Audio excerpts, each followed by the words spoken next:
안녕하세요. 예수비전 선교교회 안희한 목사입니다. 데이비드 차 선교사님의 사건이 일파만파 퍼졌어요. 참 많은 곳에서 다뤄지고 있더라고요. 네, 그럼에도 불구하고 여전히 데이비드 차 선교사님에 대해서 우호적인 감정을 가지고 또 변호하는 글을 올리는 분들이 꽤 많다는 것을 보고서 놀라기도 했습니다. 사람이 이렇게 휩쓸릴 수도 있구나 하는 생각이 드는 겁니다. 진리가 승리한다라는 필명을 가진 분입니다. 이분이 형평성 있게 글을 쓰려고 애를 쓰는 분이에요. 또 상당히 매너 있게 글을 쓰셨고요. 이분 글을 제가 잠깐 인용해 드리겠습니다. 안 목사님, 저희를 실망시키지 마세요. 어떻게 전 목사랑 데이비드 차 목사랑 같다고 말씀하시나요? 차순 교사는 2시간여에 걸친 회개 고백을 용기 있게 했고 모든 것을 내려놓았습니다.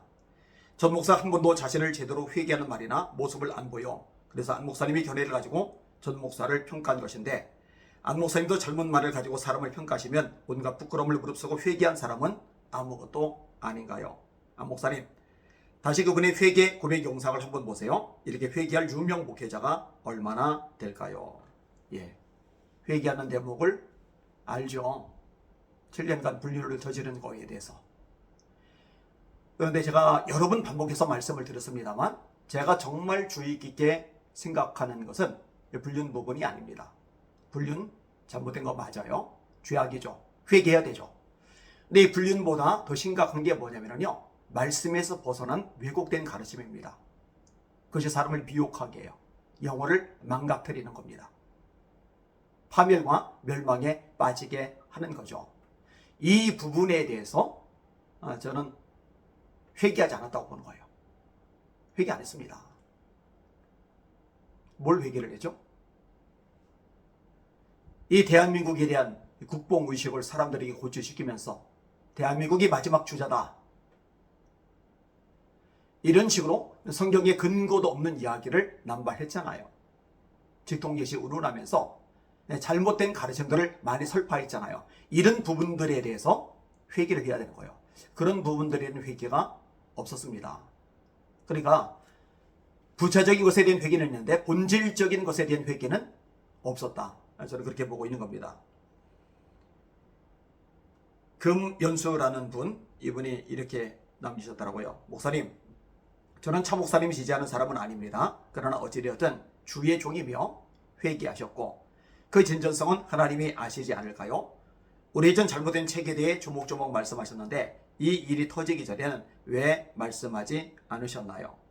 이제 무너졌다면 하나님이 하시지 않으실까요? 저는 반신반의하면서 차 목사님 회개 영상을 보다 눈물을 흘렸습니다. 이 눈물이 진실이한 반응이라면 미혹된 자를 구하신다고 영상을 올리신다 말씀하시겠지요. 한국교회가 피해를 본다고 하시겠죠. 저는 조금 달리 생각합니다. 이 일이 오히려 선이 작용해서 드러나지 않은 교계 지도자들의 숨겨진 죄에 대해 찔림이 되고 회개한 차 목사님처럼 용기를 내시길 바라고 기도하겠습니다. 데이비드 차 선교사님만이 아니라 누구라도 죄를 범하였다면 회개해야 되겠죠. 필요하다면 뒤로 물러나야 되겠죠. 그런데요, 단순히 회개한 차원, 불륜에 대한 회개한 차원이 문제가 아니라니까요. 이분도 아까 조금 전에 인용했던 분하고 똑같은 패턴을 보이고 있는 거예요. 제가 주목한 건 불륜 차원이 아니라니까요. 이분이 썼던 글에서 제가 오래전에 쓴 글에 대한 언급을 했더라고요. 2013년도 11년 전에 제가 조목조목 문제점을 드러내면서 분석하면서 비판했던 내용들이 있거든요. 근데 그 분들에 대한 회개는 여전히 이루어지지 않은 거죠. 근데 그런 상태로 다시 받아들인다? 아니요. 그걸 아직 잘 모르는 사람들에게 알려줘야죠. 여전히 미혹당해서 넘어가는 사람들 많이 있는데 내버려 둘 수는 없잖아요. 안타깝습니다. 어떤 분이 이렇게 다뤘어요. 이런 동영상들로 자신을 알리려 하지 말고, 이름 날리려 하지 말고, 이름 없이 빛 없이 목회하는 목자로 성도로 사세요. 데이비드 차 선교사님 운운하는 것으로 이름을 날린다. 얼토당토하는 얘기죠. 그런 거 아니어도 이름 날리려고 마음먹으면 얼마든지 가능합니다. 근데 그렇게 안 하죠. 그게 목적이 아니니까요. 그런 식의 마케팅 사명 감당하려고 고군분투하고 있으니까 그것은 염려 안 하셔도 됩니다. 그것을 제대로 보고 있는 사람들은 제 아내요, 우리에게 성도들이죠. 직접 와서 보세요. 직접 성도에게 물어보세요. 그럼 알 겁니다. 제가 얼마나 전력을 다해서 목회하려고 발버둥을 치는지 말입니다.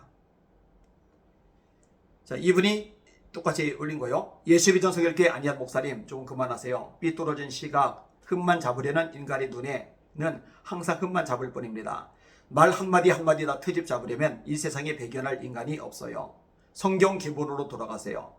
당신의 말엔 성경, 하나님께서 명령하신 사랑과 긍휼, 자비의 모습이 전혀 안 보여요. 성경 기본으로 돌아가세요. 예, 제가 하고 싶은 말이 이겁니다. 성경으로 돌아가세요. 성경 어디에 중국과 미국 정세를 목사가 열심히 다뤄라. 중국이 대만 공격하면은 어쩌고 저쩌고, 마지막 남는 나라는 대한민국이고, 뭐 주식이 어쩌고 저쩌고, 국제 경제, 대한민국 경제 상황이 어쩌고 저쩌고, 언제 도대체 그런 것을 전하는데 전력을 하고 그런 것을 연구하는데 시간과 에너지를 다 쏟아부으라고 말씀하셨나요? 본질에서 벗어났다니까요. 바울이 디모데에게 뭐라고 말해요? 너는 말씀을 전파하라. 때를 얻든지 못 얻든지 항상 힘쓰라. 범사의 오래 참음과 가르침으로 경책하며 경계하며 권하라. 이게 본질이죠. 본질에서 벗어났기 때문에 알려준 겁니다. 그리고 거기에 쏠려가지고 흐느적거리는 사람들이 너무 많아요. 이 심각하잖아요. 현혹되지 않도록, 미혹돼서 영혼들 망가지지 않도록 막아야죠. 알려야죠. 그 일을 한 겁니다. 제가 비판의 목소리를 내는 사람들 찾아서 보세요. 어떤 사람들 제가 다루고 있는지. 아무나 막 다루지 않아요. 흠이 있다고, 실수했다고 막 다루지 않아요. 본질적인 부분에 심각한 문제가 있기 때문에 언급을 하는 것들이 대부분입니다. 직접 확인해 보시길 바랍니다. 사랑하는 시청자 여러분, 하나님을 두려워해야 됩니다. 날마다 말씀을 가까이 하며 말씀 위에만 서셔야 됩니다.